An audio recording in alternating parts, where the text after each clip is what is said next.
Rrëzimi një shtylle elektrike në fshatin Kukur në Gramshi ka kushtuar jetën një 29 vjeçari. Viktim ka mbetur Mariglen Shuli, i cili ka qenë duke shkuar në banesë, por rënja në kontakt me përcjellësat që shtrieshin në tokë i ka kushtuar jetën të riut. Familjarët të tronditur tregojnë ngjarjen. Këtu është kopsht. Kishim kopshtin edhe ishte vllai im ishte duke vaditur këtu për të marrë impjantin. Teli ishte për te, e ka zënë korrenti. Telat kanë qenë të rrëzuar para 4-5 ditësh. Dhe janë njoftuar gjithë të elektrikut. Ka janë vendjeni, këtu s'ka ardhur njeri, shtylla ka qenë rrëzuar, në mes lagje është.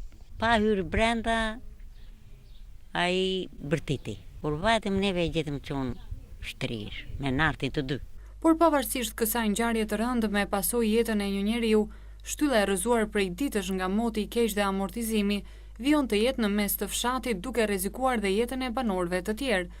Shikoj dhe shtyllat janë të kalbet e të gjitha, telat në tokë, si shikoni edhe këte mbrapa. Po, gjithë rjeti kështu është lagjes tonë, për tokë, të thuash, në për pemë, në për ashtu, dhe s'janë marrë masa. Sipas jush, kush është fajtor? Kujt e kërkonit këtë gjë?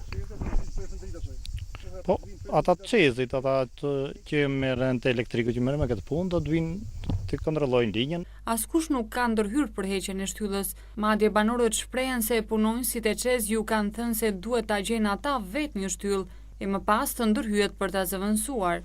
Keni njoftuar? Në punojësin ÇEZ. Ta kam njoftuar. Edhe nuk morën asnjë lloj mase? Fare. Me çfarë përgjigje u kthenin? Vinë mirë një shtyllën dhe vi ta vëjmë ne.